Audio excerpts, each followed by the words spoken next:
Good morning, सुप्रभात आप सभी को। कैसे हैं आप सभी? तो स्टार्ट करें। हमने लास्ट क्लास में चैप्टर कंप्लीट किया था रेशियो एनालिसिस, और आज हम स्टार्ट करने वाले हैं बहुत ही इम्पोर्टेंट चैप्टर, जिसमें से एग्जाम में क्वेश्चन बनता ही बनता है, और वो चैप्टर है working capital management. Working capital का मतलब आप सभी को पता है। हाँ, वर्किंग कैपिटल का मतलब रेशियो में भी पढ़ा था, current asset minus current liability. जब आप कोई भी बिजनेस करते हो तो आपको इन्वेस्टमेंट करना होता है फिक्स्ड एसेट्स में, और आपको इन्वेस्टमेंट करना होता है वर्किंग कैपिटल में। बिजनेस करने के लिए आपको वर्किंग कैपिटल चाहिए। स्टॉक, डेटर्स, बैंक बैलेंस, ये सब कुछ वर्किंग कैपिटल का पार्ट है। वर्किंग कैपिटल मैनेजमेंट में हमें इन सब का मैनेजमेंट पढ़ना है। मतलब स्टॉक को कैसे मैनेज किया जाए, कैश को कैसे मैनेज किया जाए, रिसीवेबल्स को कैसे मैनेज किया जाए, पेबल्स को कैसे मैनेज किया जाए, इन सब का मैनेजमेंट हमें इस चैप्टर में दे रखा है, वर्किंग कैपिटल मैनेजमेंट। इस चैप्टर में हम जो टॉपिक पढ़ने वाले हैं, सबसे पहले तो मैं आपको उसकी लिस्ट बता देता हूँ, फिर वन बाय वन हम इसको कंप्लीट करेंगे, ठीक है। सबसे पहला जो टॉपिक हम इस चैप्टर को, जहाँ से हम ये चैप्टर स्टार्ट करेंगे, वो है estimation of working capital requirement. Business करने के लिए कितनी वर्किंग कैपिटल चाहिए, उसको कैसे कैलकुलेट करते हैं। उसके लिए दो मेथड दे रखे हैं। First is operating cycle method and second is individual component approach method. ये दो तरीके दे रखे हैं। इंडिविजुअल कंपोनेंट मेथड को हम ट्रेडिशनल मेथड भी कहते हैं। तो दो मेथड पढ़ेंगे। ये सबसे मेजर पार्ट है इस चैप्टर का, वर्किंग कैपिटल को एस्टिमेट करना। फिर हम सेकंड पार्ट इस चैप्टर में पढ़ने वाले हैं, वो है रिसीवेबल्स मैनेजमेंट, मतलब डेटर मैनेजमेंट। फिर इसी का एक पार्ट है छोटा सा, वो है फैक्टरिंग। फिर हम उसको फैक्टरिंग को पढ़ने वाले हैं, और सबसे लास्ट में पढ़ने वाले हैं कैश मैनेजमेंट को। वैसे तो स्टॉक मैनेजमेंट भी इसी का पार्ट है, but stock management already costing में कवर्ड हो जाता है मटेरियल चैप्टर में, इसलिए यहाँ पर अलग से कुछ दिया हुआ नहीं है। हाँ, उसका क्वेश्चन, वो जो मटेरियल चैप्टर है जिसमें आप लोगों ने पढ़ा होगा, वो जो EOQ, स्टॉक लेवल, वो सब भी इस चैप्टर का पार्ट है। यहाँ दे नहीं रखा है, बट क्वेश्चन आ सकता है। तो आपको FM की तैयारी के लिए वो EOQ पढ़ लेना चाहिए, और रीऑर्डर, मिनिमम लेवल, वो जो लेवल्स आपने पढ़े थे वो पढ़ लेने चाहिए, ठीक है। यहाँ नहीं पढ़ेंगे क्योंकि ऑलरेडी कॉस्टिंग में आप लोगों ने देख रखा होगा। अगर आपके कॉस्टिंग क्लियर हो चुका है, केवल FM का एग्जाम ही देना है, कॉस्टिंग का नहीं देना है, एग्जामिशन आ गई या कुछ भी, तो आप अलग से उसको पढ़ लेना। हाँ, ठीक है। तो यहाँ पर हम ये जो चार टॉपिक है इसको कंप्लीट करने वाले। सबसे पहले टॉपिक से स्टार्ट करेंगे, और वो है वर्किंग कैपिटल को एस्टिमेट करना। बिजनेस के लिए वर्किंग कैपिटल और फिक्स्ड एसेट्स दोनों ही इंपॉर्टेंट है। वर्किंग कैपिटल रिक्वायरमेंट से ज़्यादा भी नहीं होनी चाहिए, और वर्किंग कैपिटल रिक्वायरमेंट से कम भी नहीं होनी चाहिए। Working capital should be optimum, ना ज़्यादा और ना कम। अगर आपने बिजनेस में ज़रूरत से ज़्यादा वर्किंग कैपिटल को मेंटेन किया, मतलब आपने ज़रूरत से ज़्यादा लिक्विडिटी मेंटेन की, तो आपकी प्रॉफिटेबिलिटी कम हो जाएगी, जो रेट ऑफ रिटर्न है वो कम हो जाएगा। अगर आपने ज़रूरत से कम वर्किंग कैपिटल में इन्वेस्ट किया, तो आपके बिजनेस में रिस्क इंक्रीज हो जाएगी। तो आपको ना तो ज़रूरत से ज़्यादा वर्किंग कैपिटल में इन्वेस्ट करना है, और आपको ज़रूरत से कम वर्किंग कैपिटल में इन्वेस्ट करना है। वर्किंग कैपिटल में आपको ऑप्टिमम इन्वेस्टमेंट करना है। अब ये ऑप्टिमम इन्वेस्टमेंट कितना कितना पैसा वर्किंग कैपिटल में इन्वेस्ट किया जाए, ये कैसे कैलकुलेट होता है। वर्किंग कैपिटल की रिक्वायरमेंट क्या होती है, उसको कैसे कैलकुलेट किया जाए, हमारे पास में दो मेथड है।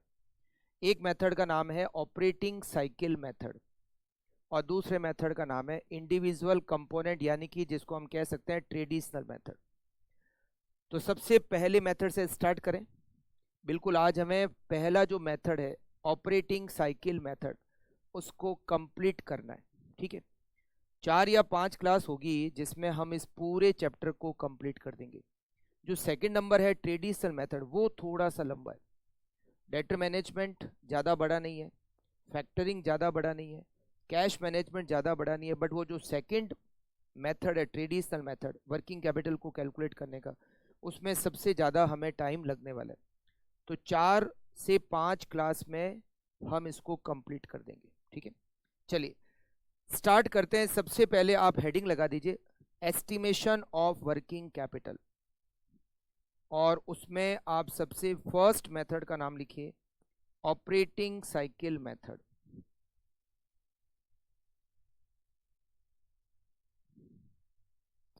Operating cycle method. एक बिजनेस में वर्किंग कैपिटल की क्यों जरूरत पड़ती है? वर्किंग कैपिटल की जरूरत क्यों पड़ती है? क्यों चाहिए वर्किंग कैपिटल? केवल फिक्स्ड एसेट से आप बिजनेस नहीं कर सकते। क्या आपको बिजनेस में वर्किंग कैपिटल की रिक्वायरमेंट है, और क्यों है? अगर है तो क्यों है? बिजनेस में वर्किंग कैपिटल की रिक्वायरमेंट का सबसे बड़ा जो रीजन है वो है एक्सपेंसेस। हमारी जो रिसिप्ट है वो एक्सपेंसेस के बाद में आती है। अगर हमारी रिसिप्ट पहले आ जाए और उसके बाद में एक्सपेंसेस हो तो हमें वर्किंग कैपिटल की ज़रूरत ही नहीं है। बस फिक्स्ड एसेट्स में इन्वेस्ट करो, काम चल जाएगा। हम जैसे मान लो एक मैन्युफैक्चरिंग ऑर्गेनाइजेशन है। मैन्युफैक्चरिंग ऑर्गेनाइजेशन क्या करती है? पहले रॉ मटेरियल को परचेज करती है, फिर उस रॉ मटेरियल को फैक्ट्री में फिनिश गुड्स में कन्वर्ट करती है, फिर इस फिनिश गुड्स को सेल करती है, और फिनिश गुड्स को सेल करने के बाद हमें पैसे आते हैं।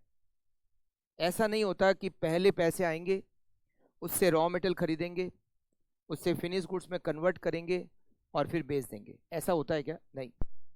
पहले हमें रॉ मटेरियल खरीदना है, उसको फिनिश गुड्स में कन्वर्ट करना है, उसको सेल करना है, देन आपको पैसा मिलेगा। तो रिसिप्ट जो है वो सबसे लास्ट में आती है, पहले खर्चे होते हैं। तो आपको खर्चे करने के लिए पैसे चाहिए, और वो जो पैसे चाहिए आपको खर्चे करने के लिए, रॉ मटेरियल खरीदने के लिए, वर्कर को पेमेंट करने के लिए, फैक्ट्री के एक्सपेंसेस पे करने के लिए, एडमिनिस्ट्रेटिव एक्सपेंसेस पे करने के लिए, सेलिंग एक्सपेंसेस पे करने के लिए, इन सब के लिए आपको जो भी पैसे चाहिए वो हमारी रिक्वायरमेंट ऑफ वर्किंग कैपिटल है। बिजनेस में एक साइकिल होती है ऑपरेटिंग साइकिल। ऑपरेटिंग साइकिल क्या होती है? सबसे पहले स्टार्ट होता है, ये जो साइकिल स्टार्ट होती है सबसे पहले कैश से स्टार्ट होती है। हम कैश से खरीदते हैं रॉ मटेरियल। बाई साइकिल नहीं है भाई, ये बाई साइकिल नहीं है। काहे की बाई साइकिल? ऑपरेटिंग साइकिल है। जबरदस्ती।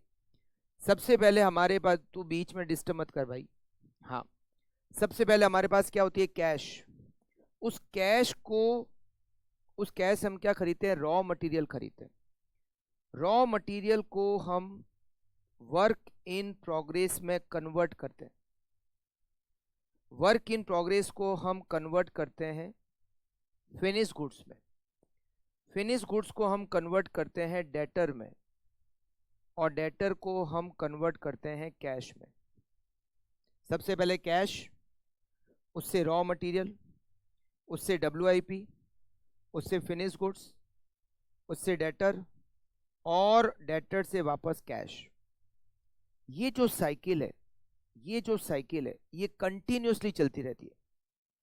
कैश से raw material, WIP, finish goods, debtor, cash से raw material, WIP, finish goods, debtor, cash.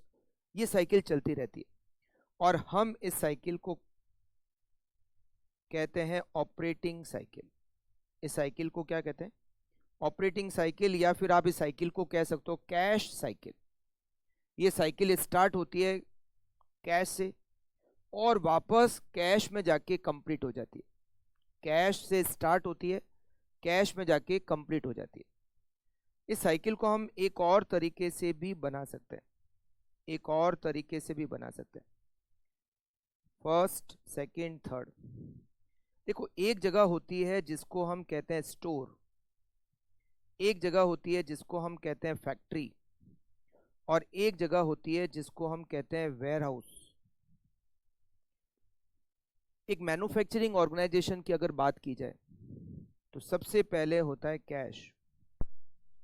उस कैश से परचेज किया जाता है रॉ मटेरियल, और रॉ मटेरियल को कहाँ ले जाके रखा जाता है? रॉ मटेरियल को रखा जाता है स्टोर में, स्टोर में ले जाकर रखा जाता है।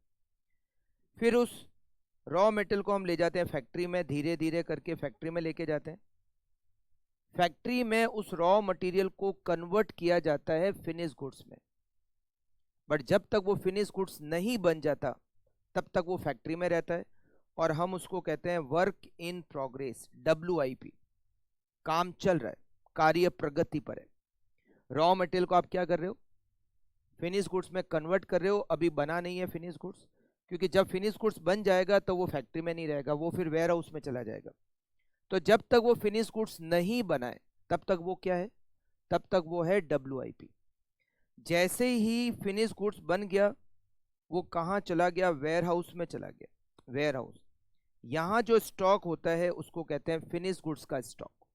तो तीन तरह के स्टॉक, रॉ मटेरियल का stock, WIP stock, finish goods stock. Raw material stock कहाँ होता है? स्टोर में, WIP फैक्ट्री में, और फिनिश गुड्स वेयर हाउस में। तो हम पहले रॉ मटेरियल गया WIP बना फिनिश गुड्स, फिनिश गुड्स को हम सेल कर देते हैं तो वो बन जाता है डेटर, और डेटर से हमारे पास आ जाती है कैश। कैश से रॉ मटेरियल, से WIP, से फिनिश गुड्स, से डेटर, और से कैश, है ना।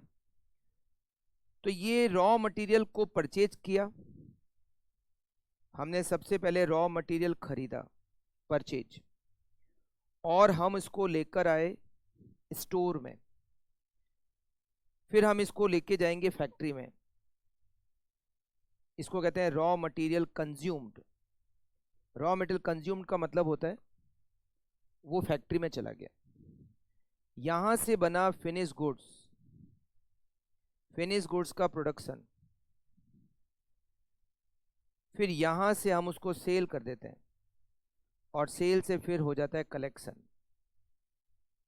कलेक्शन, परचेज और रॉ मटेरियल, इन दोनों के बीच का जो टाइम है वो स्टोर का टाइम है, इसको कहते हैं raw material storage period.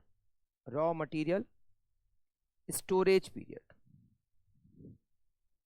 Raw material factory में आ गया और वो फिनिश गुड्स में कन्वर्ट हुआ, इनके दोनों के बीच का जो टाइम है इसको कहते हैं WIP holding period. WIP holding period. Raw material factory में आया और फिनिश गुड्स बना, उन दोनों के बीच का time WIP holding period. Finish goods बना और उसको बेच दिया, यह है वेयर हाउस का टाइम, इसको कहते हैं फिनिश गुड्स स्टोरेज पीरियड। हमने जस्ट अभी रेशियो खत्म किया है, रेशियो में हमने स्टॉक टर्नओवर रेशियो निकाला है, उसके बाद में स्टॉक वेलोसिटी निकाली है। ये जो फिनिश गुड्स स्टोरेज पीरियड है, it is stock velocity, stock holding period. फिर हमने उसको बेच दिया और हमारे पास पैसे आए, बेचा और पैसे आए, इन दोनों के बीच का जो टाइम है इसको कहते हैं debtor collection period. Debtor collection period, हाँ वही जो अभी हमने रेशियो में पढ़ा है, debtor velocity, debtor collection period. तो सबसे पहले रॉ मटेरियल, फिर WIP, फिर फिनिश गुड्स, फिर डेटर, ये चार टाइम पीरियड लगते हैं। मतलब साइकिल यहाँ से स्टार्ट होती है, यहाँ से स्टार्ट होती है, कैश से स्टार्ट होती है और कैश पे जाके ख़त्म हो जाती है। कैश से साइकिल स्टार्ट होती है और कैश पे जाके ख़त्म हो जाती है, करेक्ट। अब यहाँ पर क्या क्या बीच में स्टेप लगे? सबसे पहले तो रॉ मटेरियल का स्टोरेज पीरियड लगा, उसके बाद में फैक्ट्री में टाइम लगा जिसको हम कहते हैं WIP होल्डिंग पीरियड, फिर फिनिश गुड्स का स्टोरेज लगा, फिर डेटर का कलेक्शन पीरियड लगा, और वापस हमारे पास क्या आ गई? कैश। अगर मैं इन चारों टाइम पीरियड को ऐड कर दूं, अच्छा ये जो रॉ मटेरियल स्टोरेज पीरियड है इसको हम शॉर्ट में कहते हैं R। R का मतलब raw material storage period. WIP holding period. F finish goods storage period. D debtor collection period. अगर मैं इन चारों टाइम पीरियड को ऐड कर दूं, RWFD, मतलब पहले जाएगा वो स्टोरेज में कुछ टाइम वहाँ, फिर जाएगा वो फैक्ट्री में कुछ टाइम वहाँ लगेगा, फिर जाएगा वो फिनिश गुड्स में मतलब वेयर हाउस में कुछ टाइम वहाँ लगेगा, और फिर वो डेटर के पास कुछ टाइम वहाँ लगेगा, फिर वापस हमारे पास क्या आ जाएंगे, पैसे आ जाएंगे। तो अगर मैं इन चारों टाइम पीरियड को ऐड कर दूं RWFD, तो एक साइकिल का टाइम मिल जाएगा, मतलब एक साइकिल में कितना टाइम लगता है वो मुझे पता चल जाएगा। ऑपरेटिंग साइकिल पीरियड, एक साइकिल में कितना टाइम लगता है ऑन एन एवरेज, एवरेज कितना टाइम लगता है। Operating cycle period equals to R plus W plus F plus D। इसमें से हमें एक टाइम पीरियड माइनस करना होता है और वो होता है C, मतलब creditor payment period. Creditor payment period हम इसमें से माइनस करते हैं। क्यों माइनस करते हैं? देखिए, मैंने आपको कहा कि हमने रॉ मटेरियल खरीदा और खरीद के कहाँ ले जाके रखा, स्टोर में रखा। मगर आप जहां से रॉ मटेरियल खरीद रहे हो सकता है कि वो आपको कुछ टाइम पीरियड दे रहा है, जैसे वो कहता है कि आप 10 दिन के बाद पेमेंट कर सकते हो। तो हमने रॉ मटेरियल खरीदा, बट खरीदते ही हमारे पास से पैसे नहीं गए। पैसे कब जाएंगे? 10 दिन बाद। तो साइकिल कब स्टार्ट होती है? साइकिल तब स्टार्ट होती है जब हम कैश देते हैं। तो आपने रॉ मटेरियल खरीदा मगर साइकिल स्टार्ट नहीं हुई। क्यों नहीं हुई? क्योंकि हमने पेमेंट ही नहीं किया। हम पेमेंट करते हैं ऑन एन एवरेज 10 दिन बाद। तो साइकिल परचेज करने के 10 दिन बाद स्टार्ट हुई, परचेज करते ही स्टार्ट नहीं हुई, क्योंकि परचेज करते ही हमने उसको पेमेंट नहीं किया। तो हम इसमें से क्या करते हैं, जो भी क्रेडिटर पेमेंट पीरियड है वो माइनस कर देते हैं। RWFD चारों को ऐड किया minus creditor payment period equals to operating cycle period. मान लेते हैं कि हमारा रॉ मेटल का स्टोरेज पीरियड 20 डेज है, मान लो। WIP का होल्डिंग पीरियड 30 डेज है। फिनिश गुड्स का स्टोरेज पीरियड 20 डेज है, और डेटर का कलेक्शन पीरियड ये 30 डेज है, और क्रेडिटर का पेमेंट पीरियड 10 डेज है। मतलब हमारी एक साइकिल को कंप्लीट होने में 90 डेज का टाइम लगेगा। मतलब आज हमें कैश देना स्टार्ट करना है, 90 डेज तक हमें पैसे देने हैं, और 90 दिन बाद वो पैसे हमें वापस मिल जाएंगे। आज आपको कैश देना स्टार्ट करना है, raw material, wages, factory overhead सब देते जाओ, 90 डेज तक देते जाओ। 90 दिन बाद आपने जितना भी दिया है आपको रिकवर हो जाएगा। ज़्यादा रिकवर होगा, ज़्यादा तो प्रॉफिट, क्योंकि हम केवल कॉस्ट ही हमारी सेलिंग प्राइस नहीं है, हम ज़्यादा रिकवर करते हैं, ज़्यादा हमारा प्रॉफिट होता है। मगर हमने जितना भी खर्चा किया था 90 दिन में, 90 दिन बाद वापस मिल जाएगा। तो एक साइकिल को पूरा होने में 90 डेज, मतलब 90 दिन तक आपको खर्च करना है, और वो पैसा 90 दिन बाद आपको वापस मिल जाएगा। अब ये मेथड कहता है कि आपको बिजनेस में वर्किंग कैपिटल की जरूरत कितनी है। मैंने अभी आपको कहा कि वर्किंग कैपिटल क्यों चाहिए, एक्सपेंसेस के लिए। अगर मान लो आपके बिजनेस में एक्सपेंसेस ही नहीं है तो आपको वर्किंग कैपिटल की जरूरत भी नहीं है। आपको जरूरत इसलिए क्योंकि एक्सपेंसेस है। तो आपको वर्किंग कैपिटल की जरूरत है 90 डेज के एक्सपेंसेस के बराबर। 90 दिन के खर्चे निकाल लो, it is your working capital requirement. ये मेथड कहता है, ऑपरेटिंग साइकिल मेथड कहता है, क्योंकि 90 दिन बाद तो वापस पैसे आ ही जाएंगे, है ना। तो आपकी जो रिक्वायरमेंट है वर्किंग कैपिटल की वो 90 डेज के बराबर है। अच्छा, वर्किंग कैपिटल क्यों चाहिए? एक्सपेंसेस का पेमेंट करने के लिए। तो जो एक्सपेंडिचर जिसका पेमेंट ही नहीं होता वो खर्चे आप कंसिडर मत करना। मतलब मैंने कहा 90 दिन के एक्सपेंडिचर के बराबर आपको वर्किंग कैपिटल चाहिए, बट जैसे डेप्रीसिएशन उसका तो पेमेंट ही नहीं होता, तो इसके लिए आपको वर्किंग कैपिटल की जरूरत नहीं है। आपको केवल वो ही एक्सपेंडिचर जिसका पेमेंट कैश में करना है उसके लिए आपको वर्किंग कैपिटल की रिक्वायरमेंट है। अब मान लीजिए 1 ईयर एक्सपेंसेस, 1 ईयर एक्सपेंसेस जिसमें डेप्रीसिएशन इंक्लूड नहीं है, इक्वल्स टू ₹36 लाख। मान लीजिए आपके एक साल के एक्सपेंडिचर 36 लाख है, और एक बार के लिए ये मान लेते हैं कि 1 year equal to 360 days, 1 year equals to 360 days. आपके एक साल के एक्सपेंडिचर 36 लाख, जिसमें मटेरियल, लेबर, एक्सपेंसेस, ओवरहेड सब आ गए डेप्रीसिएशन के अलावा, और एक साल में मान लेते 360 डेज है, तो आप पहले एक दिन का एक्सपेंसेस निकालो। 36 लाख डिवाइडेड बाय 360, आपका एक दिन का एक्सपेंडिचर हो गया 10,000, 10,000 रुपये आपका एक दिन का एक्सपेंडिचर हो गया। अब आपकी वर्किंग कैपिटल रिक्वायरमेंट, एक दिन का ऑन एन एवरेज 10,000 का एक्सपेंडिचर, और आपकी साइकिल 90 डेज की है, it means your working capital requirement is ₹9 lakh. आपको 9 लाख रुपए चाहिए बिजनेस करने के लिए। अब देखो, 90 डेज हमेशा 90 डेज ही हो, कुछ थोड़ा बहुत ऊपर नीचे भी तो हो सकता है ना।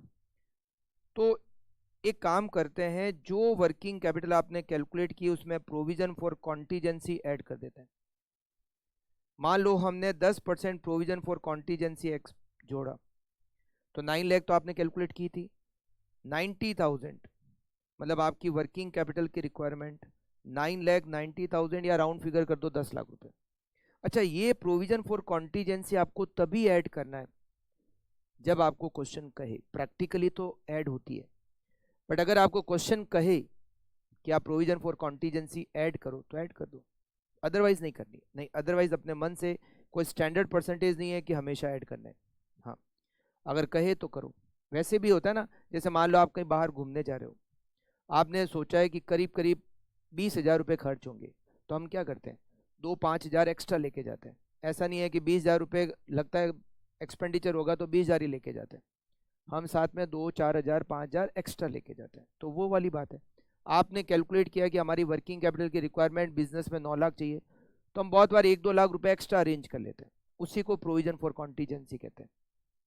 ठीक है, प्रोविजन फॉर कॉन्टीजेंसी कोई एक्सपेंसेस नहीं है, हमने रिक्वायरमेंट निकाल ली कि इतना पैसा चाहिए, बट फिर भी हम 1-2 लाख रुपए और ज़्यादा अरेंज कर लेंगे। बिजनेस में थोड़ा बहुत ऊपर नीचे हो जाता है तो हमारे पास कैपिटल है ना। ये मेथड है ऑपरेटिंग साइकिल मेथड। तो ऑपरेटिंग साइकिल मेथड के लिए आपको क्या चाहिए, ऑपरेटिंग साइकिल मेथड से वर्किंग कैपिटल को कैलकुलेट करने के लिए सबसे पहले तो आपको ऑपरेटिंग साइकिल पीरियड की रिक्वायरमेंट होती है, कि आपका ऑपरेटिंग साइकिल पीरियड निकालो, RWFDC। ये कैलकुलेट करने के बाद आपको एक साल के एक्सपेंडिचर कितने हैं उसकी ज़रूरत पड़ेगी, कि एक साल के एक्सपेंडिचर कितने। फिर जो एक साल के एक्सपेंडिचर है उसमें 360 या 365 जो भी दे रखा हो उसका डिवाइड करोगे तो एक दिन का एक्सपेंडिचर आ जाएगा, उसको मल्टीप्लाई करोगे ऑपरेटिंग साइकिल पीरियड से, तो आपकी वर्किंग कैपिटल की रिक्वायरमेंट आ जाएगी। क्वेश्चन कहता है कि प्रोविजन फॉर कॉन्टीजेंसी ऐड करो, तो ऐड कर दो। बहुत इजी मेथड है, बहुत इजी और बहुत ज़्यादा यूजफुल मेथड है। और अभी अभी के अटेम्प्ट में, जो पिछले कुछ अटेम्प्ट में इसके क्वेश्चन भी होलसेल रेट से आए। होलसेल रेट का मतलब समझते हो, बहुत सारे आए, और क्वेश्चन इसका इजी होता है, भारी क्वेश्चन इसका अभी तक तो आया नहीं कभी। अब आप कहोगे सर ये तो ठीक है, ये क्या ये RWFDC ये सब दे रखे होंगे या हमें निकालने पड़ेंगे? तो कभी कभी तो दे रखे होते हैं, कभी कभी हमें कैलकुलेट भी करने पड़ते हैं। ये जो टोटल कॉस्ट है ये कभी कभी तो दे रखी होती है, कभी कभी हमें कैलकुलेट करनी पड़ती है।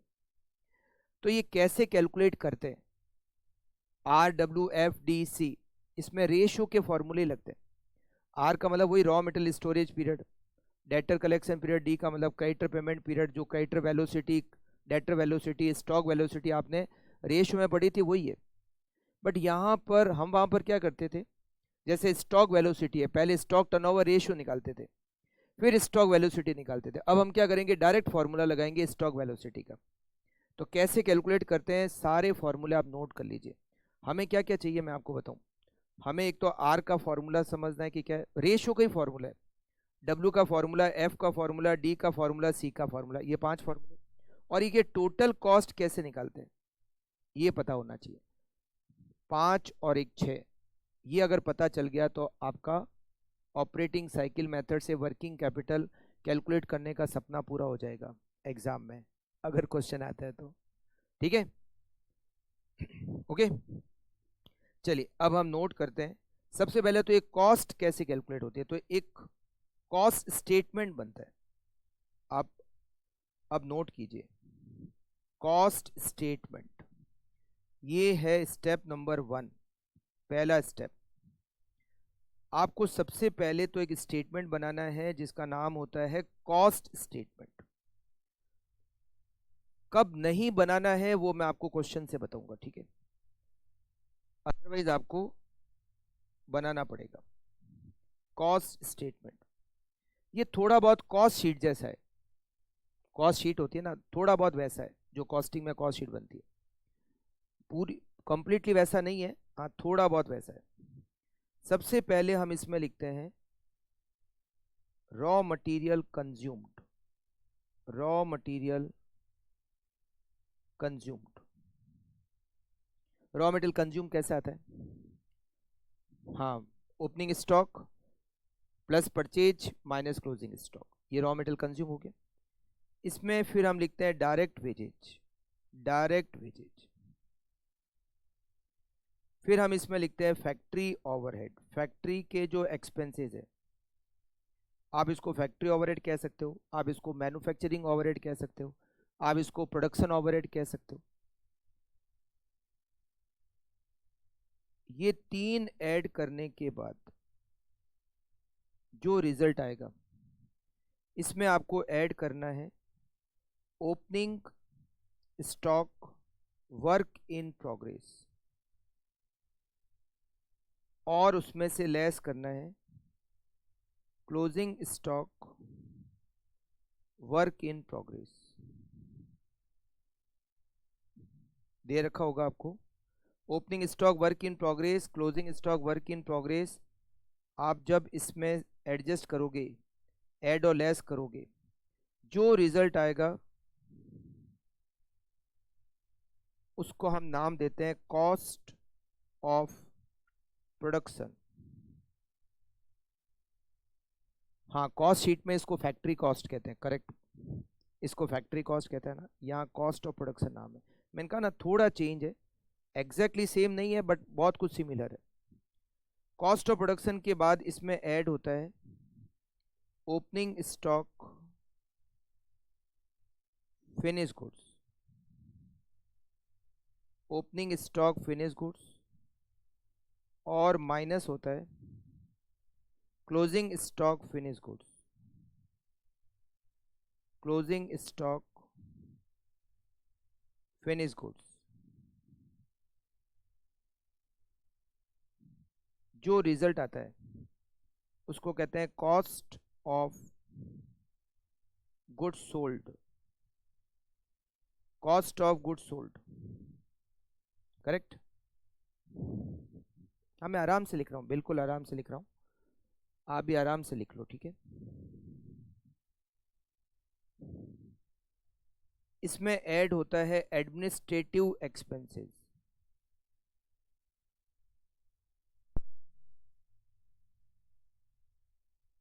और इसमें ऐड होते हैं सेलिंग एक्सपेंसेस। हाँ, वही सेलिंग एंड डिस्ट्रीब्यूशन, करेक्ट कह रहा हूँ, selling and distribution expenses.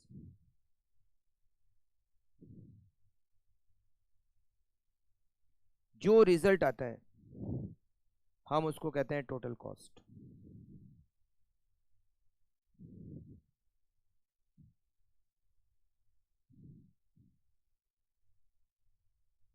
Total cost,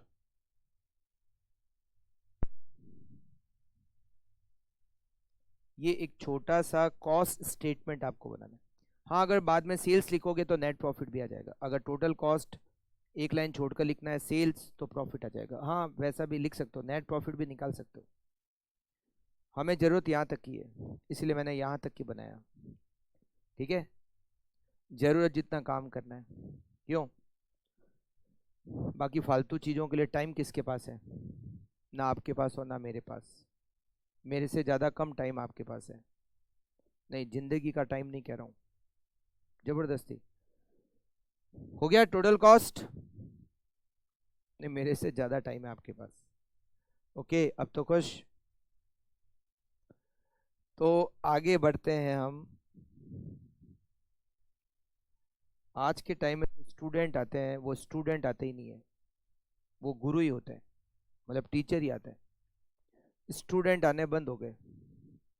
एक टाइम था कि स्टूडेंट आते थे, अब हम थोड़ा टाइम बाद में आप लोगों को स्टूडेंट कहेंगे ही नहीं, हम कहेंगे चलो हमसे 50 गुरु पढ़ना है, 100 गुरु पढ़ना है, ठीक है ना।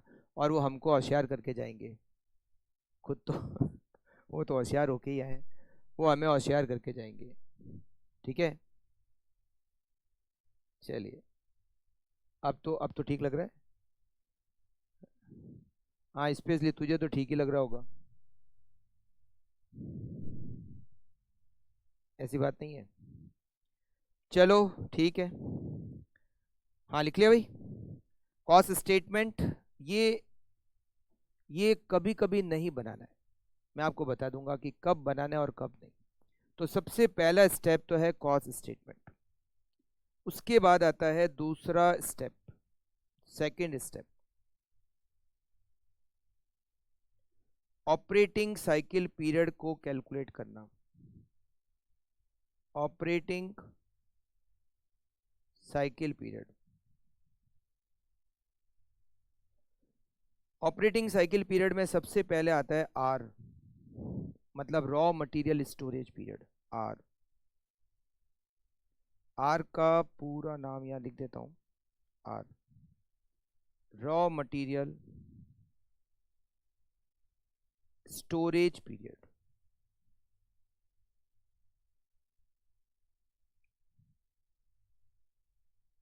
Equals to average stock of raw material divided by raw material consumed multiply by 365। अगर क्वेश्चन में क्या रखा है कि 1 ईयर इक्वल टू 360 डेज, तो फिर 360 करना है। डब्लू, ये आप यहाँ लिखोगे कैलकुलेट करके। फिर W, WIP holding period,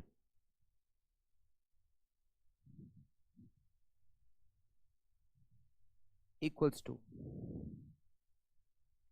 average stock of WIP। आप एक बार लिख लीजिए, वैसे तो ये रेशो के ही फॉर्मूले, बट मैं आपको एक बार शॉर्ट बता दूंगा कि कैसे याद करना है। Average stock of WIP divided by cost of production multiply by 365। F,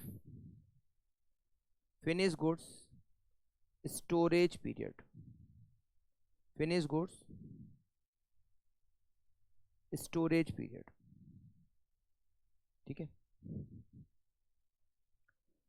correct, equals to average stock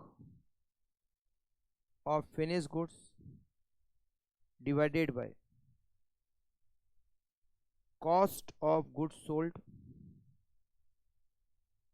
multiply by 365। D,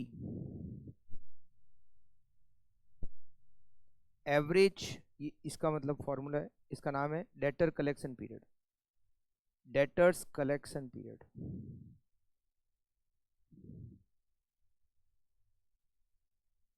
इसका फॉर्मूला है average debtor divided by credit sales multiply by 365।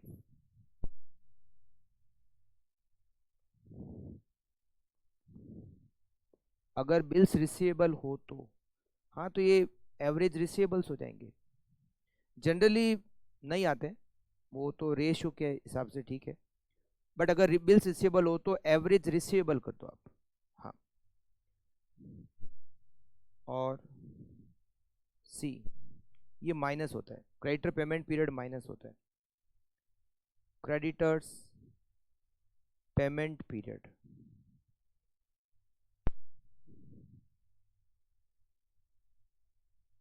Equals to average creditor. हाँ यहाँ पर भी वही, bills payable हो तो add हो जाएगा, है ना, मतलब पेबल हो जाएंगे। एवरेज पेबल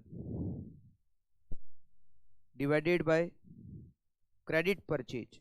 अगर परचेज और सेल्स का बाइफर्केशन नहीं है क्वेश्चन में, तो जो भी परचेज दे रखी है, जो भी सेल्स दे रखी है, पूरी की पूरी क्रेडिट हम एज्यूम करेंगे।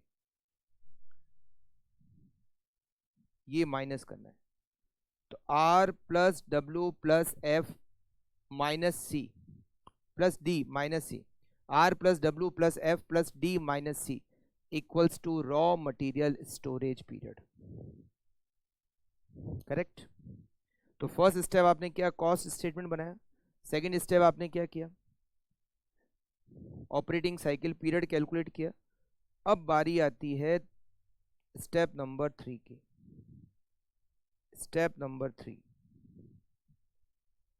और वो है वर्किंग कैपिटल रिक्वायरमेंट को कैलकुलेट करना। Working capital requirement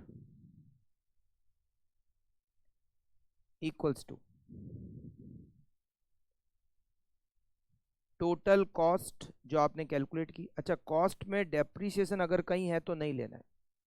total cost जो आपने कैलकुलेट की पर एनम डिवाइडेड बाय 365, या 360 का मल्टीप्लाई करोगे तो एक दिन का एक्सपेंडिचर आएगा, multiply by operating cycle period. Operating cycle period से मल्टीप्लाई कर लो। अगर क्वेश्चन में प्रोविजन फॉर कॉन्टीजेंसी दे रखा है, तो जो आपने वर्किंग कैपिटल कैलकुलेट की उसमें वो प्रोविजन फॉर कॉन्टीजेंसी ऐड कर दो। वो जो आंसर आएगा वो आपका फाइनल आंसर होगा। बट अगर कॉन्टीजेंसी का प्रोविजन नहीं दे रखा है, तो ये जो फॉर्मूला अप्लाई करोगे, total cost per annum divided by 365 into operating cycle period, इसी से। अच्छा, ये जो R W F D C, इसको याद करने का शॉर्टकट, हाँ हाँ मुझे पता है तुम भूलोगे नहीं मैंने जो बात कही। तो देखो, सब में भी ऊपर तो एवरेज के डिवाइड जा रहा है। रॉ मटेरियल में एवरेज स्टॉक रॉ मटेरियल, या एवरेज स्टॉक WIP, या एवरेज स्टॉक फिनिश गुड्स, या एवरेज डेटर, या एवरेज क्रेडिटर। मतलब ये मैंने पेबल लिख दिया, एवरेज क्रेडिटर। हाँ वो एक ही बात है वैसे तो डिवाइड सब में एवरेज में ही डिवाइड हो रहा है। अच्छा, इसके बाद में रॉ मटेरियल का वैल्यूएशन रॉ मटेरियल कंज्यूम पे होता है, WIP का वैल्यूएशन कॉस्ट ऑफ प्रोडक्शन पे होता है, फिनिश गुड्स का कॉस्ट ऑफ गुड्स सोल्ड पे वैल्यूएशन होता है, डेटर का सेल्स पे वैल्यूएशन होता है, और क्रेडिटर का परचेज पे वैल्यूएशन होता है। तो जिसका जिस पे वैल्यूएशन हो रहा है उसी का डिवाइड जा रहा है, मल्टीप्लाई बाय 365। हाँ, क्वेश्चन में दे रखा हो कि 1 ईयर इक्वल टू 360, तो फिर वही लेना है, ठीक है। ओके, तो अब क्वेश्चन करेंगे, और क्या, बस बिल्कुल इतना ही है। आप देखिए क्वेश्चन नंबर 1, और ये क्वेश्चन नंबर 1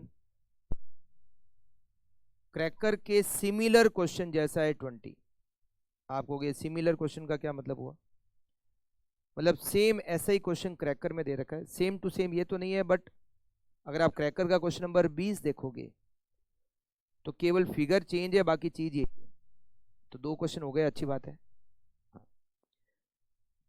तो आप ये वाला कर लीजिए, कोई दिक्कत नहीं है। हाँ देखिए क्वेश्चन नंबर 1 मई 2013 के एग्जाम पेपर में आया हुआ है। The following information is provided by the DPS limited for the year ending 31 मार्च 2013। ऐसा क्वेश्चन मई 2013, उसके बाद में एक बार और आया, और उसके बाद में अभी जनवरी 25, अभी 2-3 अटेम्प्ट पहले जनवरी 25 में भी सेम ऐसे ही क्वेश्चन आया। अब देखो ये क्वेश्चन कितना इजी है। Raw material storage period R दिया हुआ है, work in progress conversion period W दे रखा है, finish goods storage period F दे रखा है, डेटर कलेक्शन पीरियड D दे रखा है, क्रेडिटर पेमेंट पीरियड C दे रखा है, RWFDC सब दे रखा है, और एनुअल ऑपरेटिंग कॉस्ट, एक साल की कॉस्ट भी दे रखी है, और ये दे रखा है इसमें 2,10,000 का डेप्रिसिएशन शामिल है, वो तो हटा ही देंगे। You are required to calculate assume 360 days in year. Operating cycle period calculate करना है, बताओ कितना इजी क्वेश्चन है। ऑपरेटिंग साइकिल पीरियड ऐसे क्वेश्चन अपने एग्जाम आ जाए तो जिंदगी बन जाए। क्यों? तो ये एग्जाम का ही क्वेश्चन है, ठीक है। तो मतलब कुल मिला के ऐसे क्वेश्चन भी आते हैं और बहुत बार आ चुका है ऐसा क्वेश्चन। RWFD -C। आर आपको दे रखा है 55 डेज, डब्ल्यू दे रखा है 18 डेज, फिनिश गुड्स दे रखा है 22 डेज, डी दे रखा है 45 डेज और सी दे रखा है 60 days. Equals to 55 + 18 + 22 + 45 - 60, 80 days. It is operating cycle period. ये फर्स्ट पॉइंट का आंसर हो गया। Number of operating cycle in a year. एक साल में कितनी साइकिल होगी? एक साल में कितने दिन दिया हुआ है? 365, और एक साइकिल को कंप्लीट होने में 80 days. Number of operating cycle in a year equals to 360 divided by 80 equal to 4.5 cycle. Correct. Next point, working capital requirement. Working capital requirement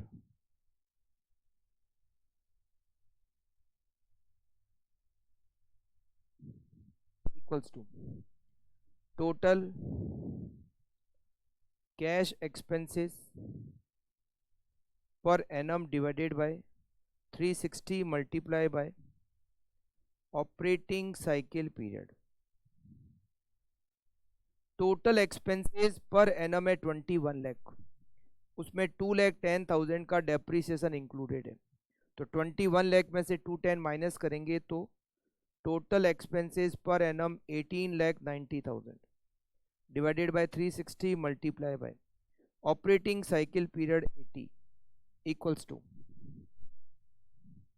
18,90,000 divided by 360 multiply by 80, 4,20,000।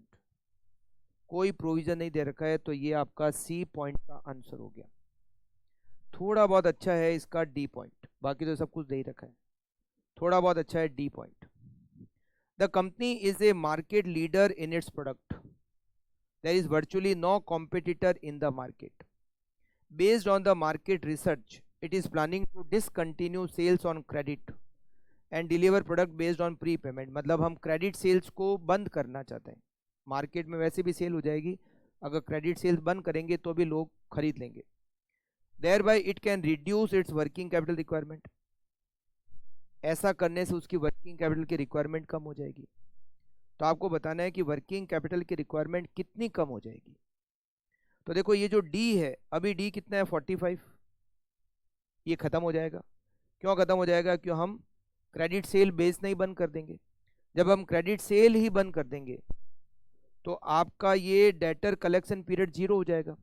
तो अभी जो ऑपरेटिंग साइकिल पीरियड 80 डेज है, 80 - 45 वो हो जाएगी केवल 35 days. और अगर ऑपरेटिंग साइकिल पीरियड 35 डेज हो गया तो आपकी वर्किंग कैपिटल की रिक्वायरमेंट कम हो जाएगी। Revised operating cycle period, operating cycle period equals to 80 - 45, 35 days. Working capital requirement revised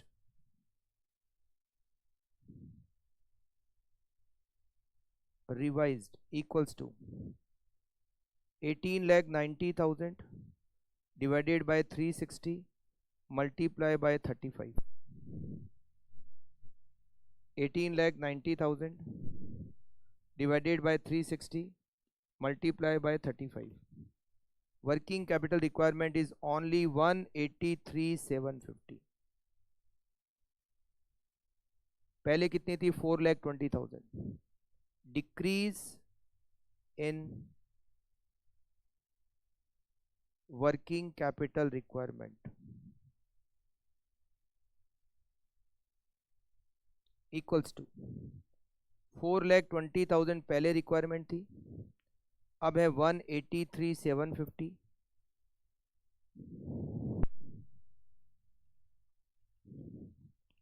तो वर्किंग कैपिटल की रिक्वायरमेंट कम हो जाएगी 2,36,250, 236,250 कम हो जाएगी। यस यस, कलर चेंज करूं?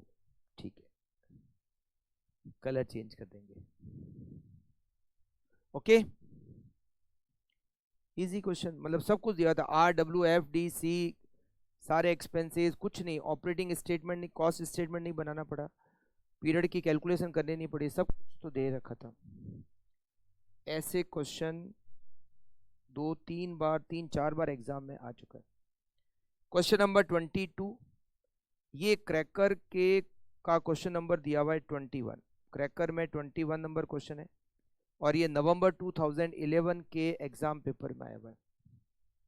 हाँ, अब समझना। The trading and profit and loss account of Beta Limited for the year ended 31 March 2011 is given below. आपको ट्रेडिंग पेंडल दे रखा है, जिसमें ओपनिंग स्टॉक रॉ मटेरियल का, WIP का, फिनिश गुड्स का, purchase, wages, production expenses GP, sales credit है, closing stock raw material WIP finish goods, administrative selling expenses net profit GP, पूरा ट्रेडिंग पेंडल बना के दे रखा है। ओपनिंग और क्लोजिंग डेटर, ओपनिंग और क्लोजिंग क्रेडिटर दे रखे हैं। आपको वर्किंग कैपिटल रिक्वायरमेंट कैलकुलेट करना है, assume 360 days in a year. अब आपको यहाँ पर सबसे पहले तो कॉस्ट स्टेटमेंट बनाना पड़ेगा, फिर ऑपरेटिंग साइकिल पीरियड को कैलकुलेट करना पड़ेगा, और फिर वर्किंग कैपिटल। आप सबसे पहले लिखिए operating cost state,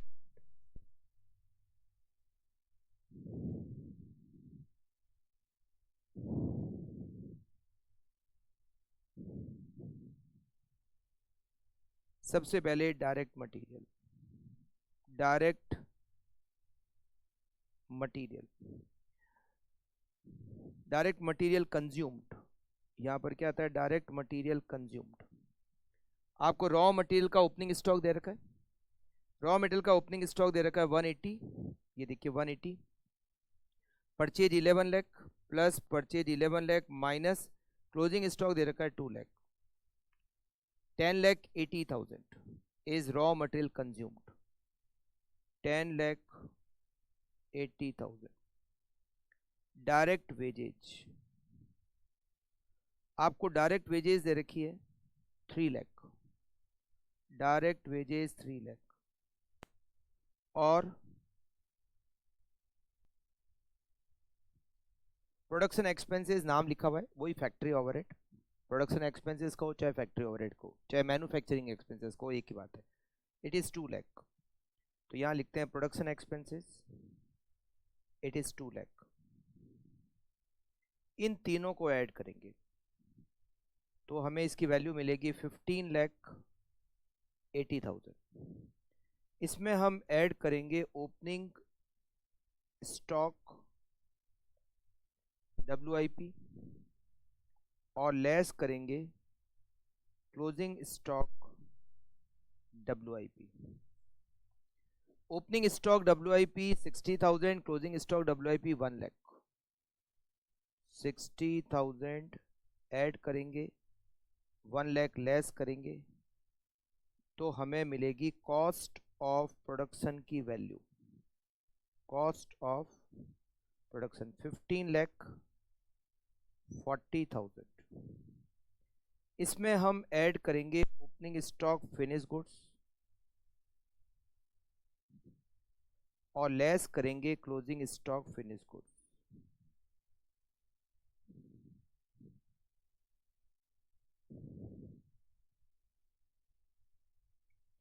opening stock finish goods का हमें दे रखा है 260, क्लोजिंग दे रखा है 3 लाख, 260 और closing 3 lakh. Result is cost of goods sold, cost of goods sold which is 15 lakh. इसमें हम ऐड करेंगे एडमिनिस्ट्रेटिव और सेलिंग, एडमिनिस्ट्रेटिव एक्सपेंसेस और सेलिंग एक्सपेंसेस को ऐड करेंगे, तो यहां पर हमें मिल जाएगी टोटल कॉस्ट। एडमिनिस्ट्रेटिव एक्सपेंसेस 175 और selling expenses 75। Result is total cost. देखो इसमें टोटल कॉस्ट में कहीं भी डेप्रिसिएशन है भी नहीं, होता तो लेते ही नहीं। तो ये हो गया 17,50,000 हमारी टोटल कॉस्ट। करेक्ट। ये बन गया हमारा ऑपरेटिंग कॉस्ट स्टेटमेंट। अब हम कैलकुलेट करेंगे operating cycle period. Operating cycle period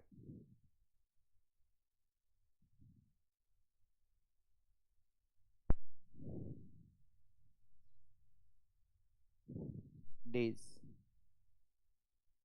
सबसे पहले R, raw material storage period.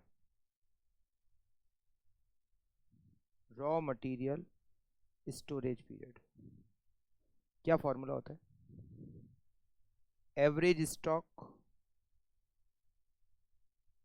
Raw material divided by raw material consumed multiply by 360। Raw material का एवरेज, ओपनिंग है 180, क्लोजिंग है 2 लाख। 180 और 2 लाख का एवरेज करोगे तो 190। 1,90,000 रॉ मटेरियल का average stock.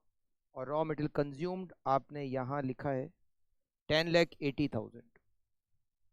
10,80,000 multiply by 360। 1,90,000 divided by 10,80,000 multiply by 360 is 63.33 days. हाँ point में लिखना है आपको, बिल्कुल आपको पॉइंट में लिखना है।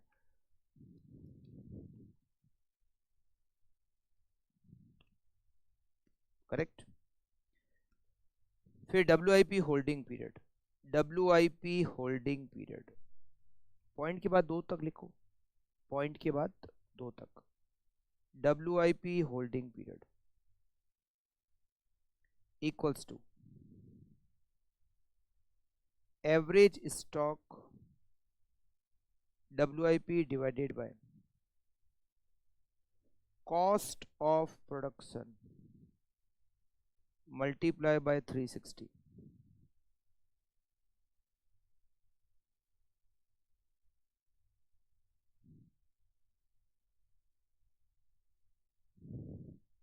एवरेज स्टॉक WIP का ओपनिंग है 60, क्लोजिंग है 1 लाख, एवरेज होगा 80,000। 80,000 cost of production, cost of जो कॉस्ट स्टेटमेंट बना है उसमें कॉस्ट ऑफ प्रोडक्शन है 15,40,000। ये 15,40,000 multiply by 360। 80,000 divided by 15,40,000 multiplied by 360. It is 18.70 days. Then finished goods storage period. Finished goods storage period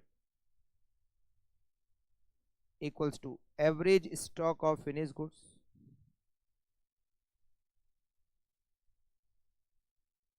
divided by cost of goods sold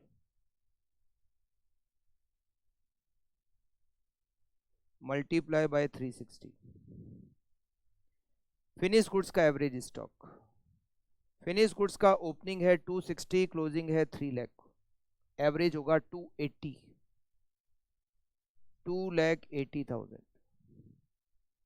divided by cost of goods sold 15 lakh multiply by 360। Cost of goods sold 15 lakh multiply by 360। 2,80,000 divided by 15 lakh multiply by 360. 67.20. 67.20 debtor collection period.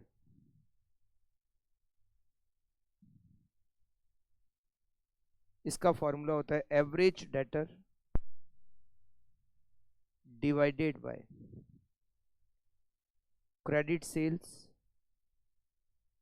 Multiply by 360 average debtor का opening balance और closing balance दे रखा है 150 और 2 lakh. Opening 150 closing 2 lakh, average हो गया 175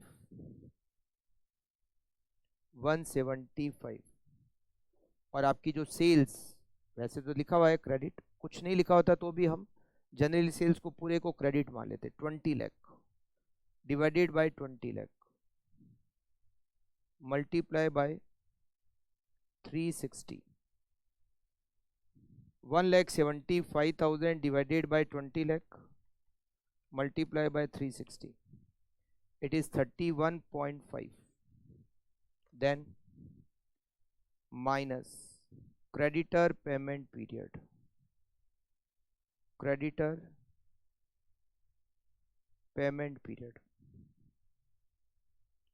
equals to average creditor divided by credit purchase multiply by 360, average creditor का opening और क्लोजिंग 2 लाख और 240, एवरेज हो गया 220 divided by 11 lakh, 220 divided by 11 lakh multiply by 360,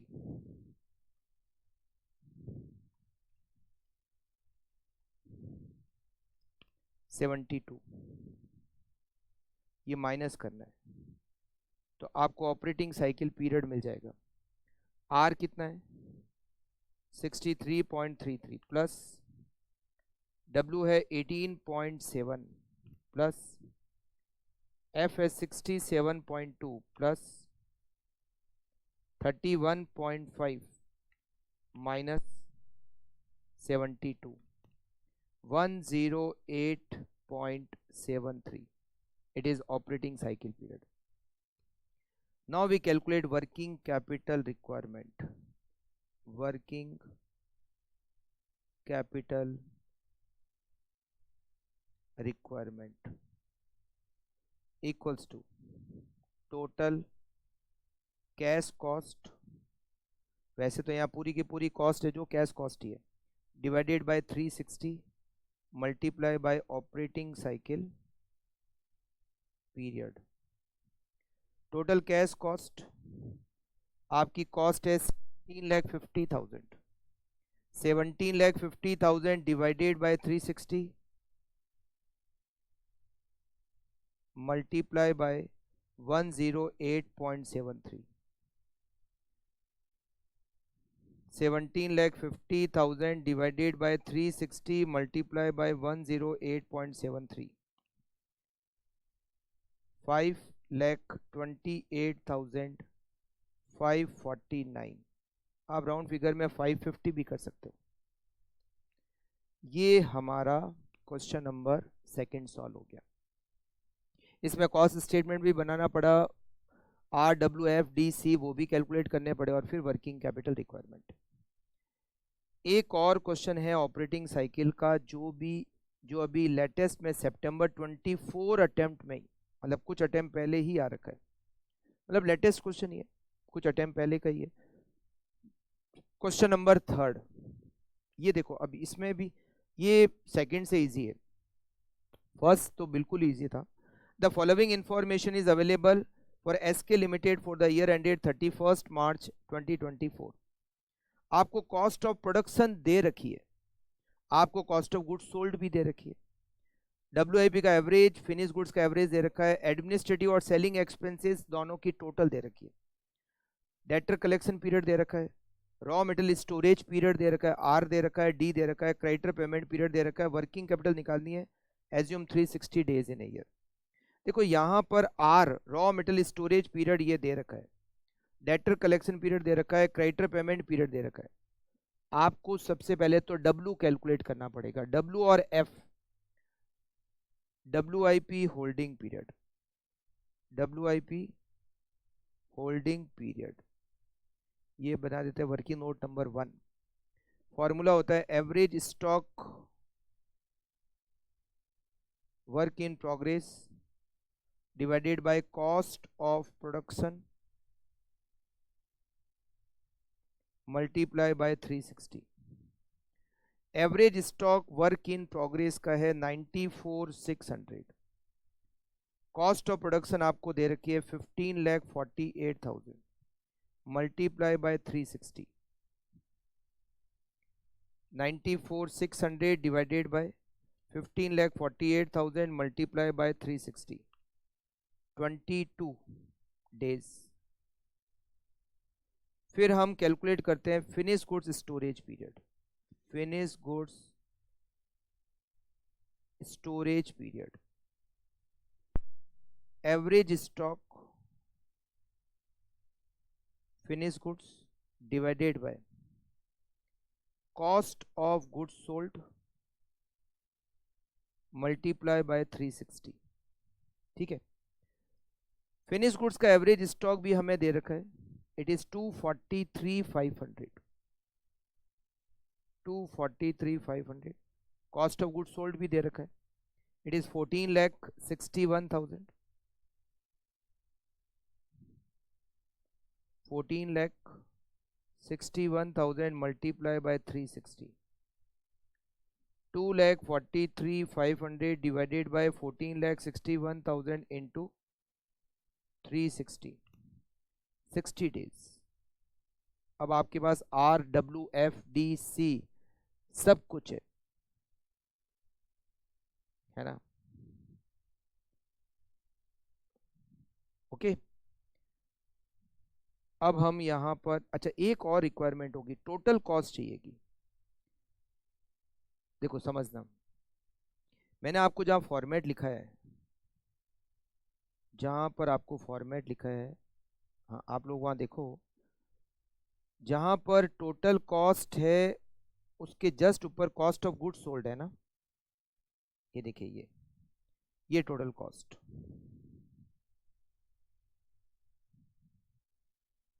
ये आपकी टोटल कॉस्ट है, ये आपकी कॉस्ट ऑफ गुड्स सोल्ड है। अगर कॉस्ट ऑफ गुड्स सोल्ड में एडमिनिस्ट्रेटिव और सेलिंग को जोड़ दिया जाए तो टोटल कॉस्ट आ जाएगी। हमें यहाँ पूरा कॉस्ट स्टेटमेंट तो नहीं बनाना है, हमें कॉस्ट ऑफ गुड्स सोल्ड पता है, हमें ये दोनों की टोटल पता है, तो कॉस्ट टोटल कॉस्ट निकाल लेंगे। Yes, cost of goods sold plus administrative and selling expenses, result is total cost. हाँ लिखिए, total cost equals to cost of goods sold plus administrative and selling expenses. यहाँ administrative and selling expenses की total दे रखी है। Cost of goods sold कितना है? Cost of goods sold है 14,61,000। एडमिनिस्ट्रेटिव और सेलिंग कितना है? एडमिनिस्ट्रेटिव और सेलिंग है 4,14,000। 4,14,000, तो 14,61,000 प्लस 4,14,000, दोनों की टोटल होती है 18,75,000। It is total cost. और अब हम कैलकुलेट कर सकते हैं working capital requirement. Working capital, अच्छा पहले ऑपरेटिंग साइकिल पीरियड तो निकालें। Working note number 4, operating cycle period R हमें दे रखा है, इट इज 65 प्लस डब्ल्यू हमने कैलकुलेट किया 22, एफ हमने कैलकुलेट किया 60, डी हमने कैलकुलेट किया 36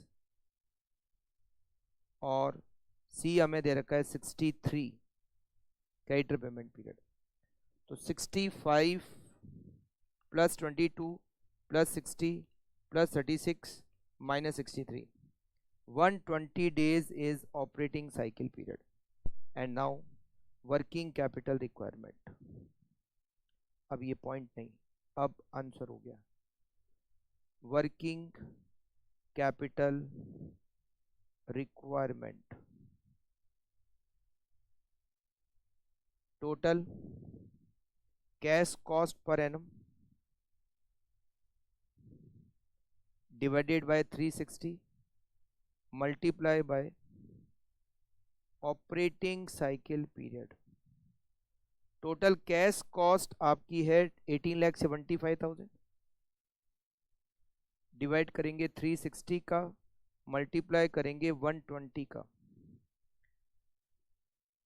18,75,000 डिवाइडेड बाय 360 मल्टीप्लाई बाय 120, 6,25,000। ये आपका आंसर हो गया। तो इजी था नहीं लिखना आपको? चलिए कहाँ से, ये पूरा ही लिखना है, थोड़ा बहुत पेंडिंग है, ठीक है फटाफट लिखो, फटाफट से इसको कंप्लीट कर लो।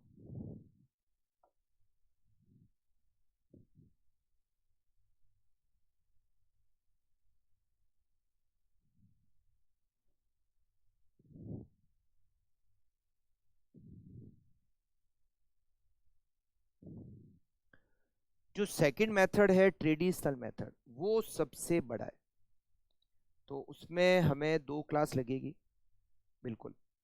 और जो फिर 2 मेथड आएंगे, एक तो डेटर मैनेजमेंट, वो 1 क्लास का है, वो 1 क्लास में हो जाएगा। डेटर मैनेजमेंट और फैक्टरिंग आई थिंक दोनों मिलाकर 1 क्लास में हो जाएंगे, और 1 क्लास में कैश मैनेजमेंट। मतलब cash management, debtor management, factoring, ये 2 क्लास है।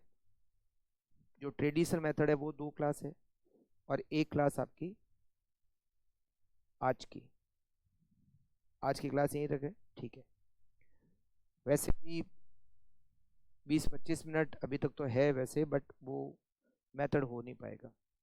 अगली क्लास थोड़ी बड़ी ले लेंगे, ठीक है, कोई दिक्कत नहीं है ना? ठीक है, चलिए। तो ये हमारा चैप्टर कंप्लीट हो गया, ये मेथड कंप्लीट हो गया ऑपरेटिंग साइकिल, ठीक है। मिलते हैं नेक्स्ट क्लास में। आगे और लिखना है क्या आपकी? ये लिख लीजिए आप, लिखिए लिखिए।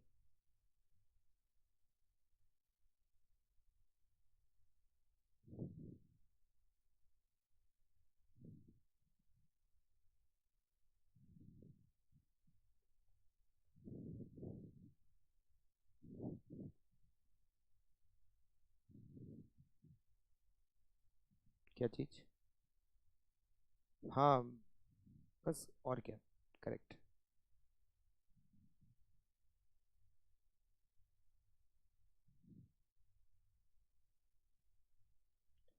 हाँ, वर्किंग कैपिटल के बाद कैपिटल बजटिंग, बिल्कुल।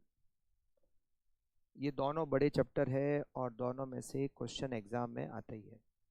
तो पहले वर्किंग कैपिटल एंड कर रहे हैं, फिर कैपिटल बजटिंग करेंगे। फिर वो चैप्टर जो बचे हुए हैं, capital structure, dividend policy, cost of capital, हाँ वो बड़े चैप्टर नहीं है, ज़्यादा बड़े नहीं है, हाँ इम्पोर्टेंट वो भी है सारे,